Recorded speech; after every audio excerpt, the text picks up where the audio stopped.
Um, Going into my senior year of college, I was blinded by love, smitten stupid with a woman named Kimberly. She was my soulmate, and I was committed to making sure that we were together for the rest of our lives. I wasn't dissuaded by the fact that we were young with our lives in front of us, and I wasn't even dissuaded that we actually hadn't met yet. I actually only knew 3 things about her, but that was enough. I knew that 1, she was majoring in poetry, and although I had never read her work, there was something in the way she walked across the quad or carried herself in the dining hall that conveyed to me that she had a deep and penetrating soul with a brooding element to it, and yet was able to identify with the levity of life. And I was really impressed by that. I also knew that she was an all-star skier and tennis player, and these are 2 things that I was terrible at and I had 0 interest in. But I admired her athleticism, and it was certainly possible that her parents had pushed her in that direction as a youth, and that she was more interested in like hiking and camping, which was crazy because that's exactly what I was into too. And thirdly, I knew that she was beautiful. Now everybody knew that she was beautiful. She was being wooed from all angles. But I felt like I understood that beauty better than other people. But I did understand that I wasn't a jock. I didn't have a lot going for me. I was going to need to be some kind of rogue romantic and come at her in a different way. So from these 3 facts, I felt comfortable identifying her entire being, kind of like looking into the sky and from a few stars identifying a constellation and an entire myth to support it. So when we did actually meet, we hit it off immediately, though she had some great difficulty recognizing that I was her soulmate. All the same, we were friends, we hung out a lot, and we would sit and interpret Bob Dylan lyrics or read poetry together and talk about who we wanted to be after graduation. One time she told me that she never thought she could be a great poet because she was just too happy. And I found this very sweet, especially because apparently even she didn't recognize that she had a deep and penetrating and brooding soul.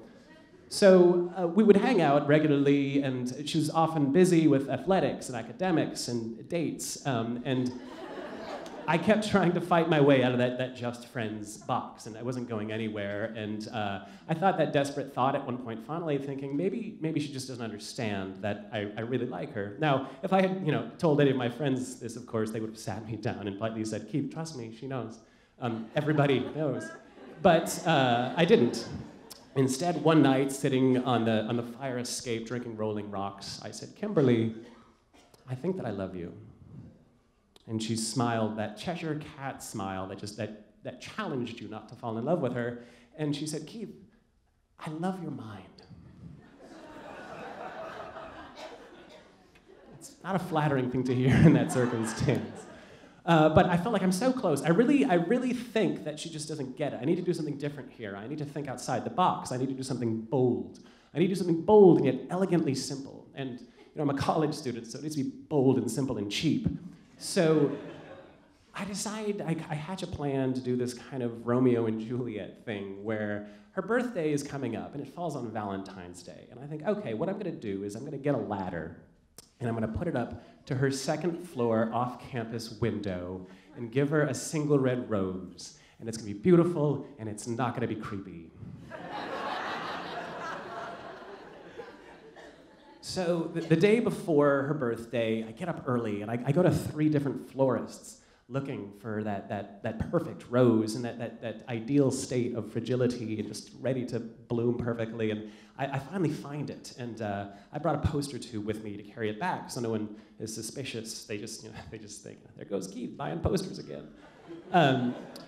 But I bring it back to campus, and then I borrow a friend's car. I go to the hardware store. I'm not really sure what my plan is for the ladder, because ladders are really expensive, and I can't remotely afford a ladder. They don't rent ladders, and they don't just loan ladders to 20-year-old kids. So I decide, well, screw it. I'll build a ladder. How difficult can this really be? So I do buy what I can't afford is a hammer and some nails, and I decide to go out into the cold February Maine wilderness 2 miles off campus to build a ladder. And over the course of 3 hours, I knocked down a dead tree with nothing but my body weight and a hammer. So I knock it down, I break off each of the limbs, and I hammer them back into the sides to get this like siege tower thing. And it takes about 2 hours to get back to campus, because it's just carving up my arms on the walk back, and it's just heavy, it's like a telephone pole. And I ditch it in a hedge just off campus, and I wait for that ideal time to execute my plan, which I have calculated is 2 o'clock in the morning. Because, you know, she'll be there. So you can't say I didn't think this out. So 2 o'clock in the morning comes, and I start chucking snowballs at her window, and the light goes on, and she comes to the window, and she opens it just about 2 inches, and she looks out, and she says, "Keith?"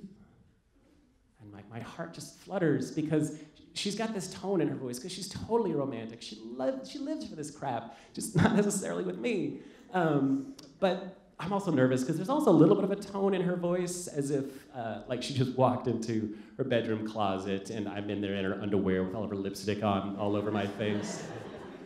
But before she can think too much about this, and before I can think too much about this, I get the tree, and I light it up right against the wall there outside, and I take the rose, I put it in my teeth, and I take that first step on that rung, and it creaks so loud, it's about to snap, as if it's telling me, this is a really bad idea. And the second rung is just as loud, and I just can hear like it's saying, dude, seriously, you can still turn her around. And that third rung, I remember being like suspiciously quiet, as if it's sitting there eating popcorn thinking, I kind of want to see where this goes. I remember another rung snaps right off, taking matters in its own hand, but I'm committed to this, and I'm gonna make it happen. So I make my way up to the top of this tree, at which point I realize I have severely underestimated the height of this window. So I've got my toes balanced on the top of a 15-foot dead tree, and I'm clinging to the windowsill, and I'm looking into that window like a little kid at an ice cream truck. And I take the rose out of my teeth, and I say, "Hey!" As if I'm surprised to see her there. You know, I'm trying to play it cool, which is not an option in the circumstances. But I calm my nerves, and I just say, "Kimberly, I really just wanted to wish you a distinct and unique happy birthday and a happy Valentine's Day." And I look over at that rose, and I look at her, and I look back at it. And I stare at it for a really long time. Because somewhere during all of this chaos, the flower fell off of the stem.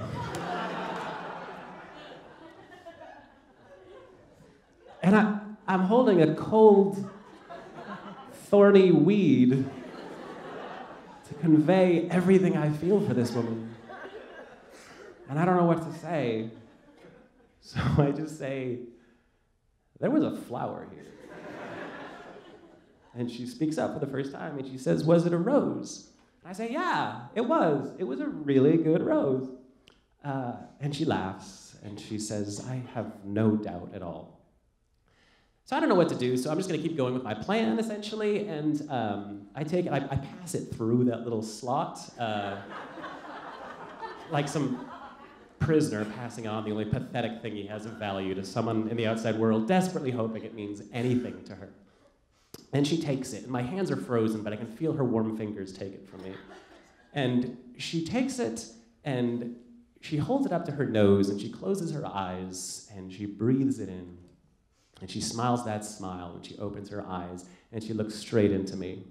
And it's this amazing moment. And I don't want to screw it up, so I just leave.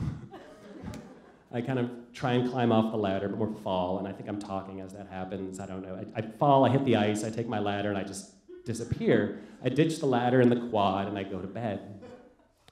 And the next night, I'm sitting alone at dinner, and she comes up to me, and she says, "Thank you again. That was so, so sweet." And I tell her, "Oh, it's not a big deal. Seriously, no problem." Whatever. Do that all the time. then she proceeds to tell me about how her birthday went and about the friends she spoke to and the friends she didn't. And she's talking to me as a real friend, as if I'm someone she genuinely cares about. But the problem is that I'm not really listening. The problem is that I'm kind of just thinking, I think maybe I need to be doing something bolder. Because the problem is I'm not actually in love with this woman. I'm in love with the idea of being some desperate romantic who's chasing the unattainable. And so for the next few months, I continued to kind of puppy dog after her for a while until graduation. And in hindsight, it's of course less true love and more youthful, somewhat self-involved infatuation. But I really do believe, or at least choose to believe, that for that one night, it was something better than that. That for just a few minutes, on Valentine's Day, both of us were caught up in something that we found genuinely beautiful together, despite the fact that we both deep down knew it wasn't actually there. Thank you.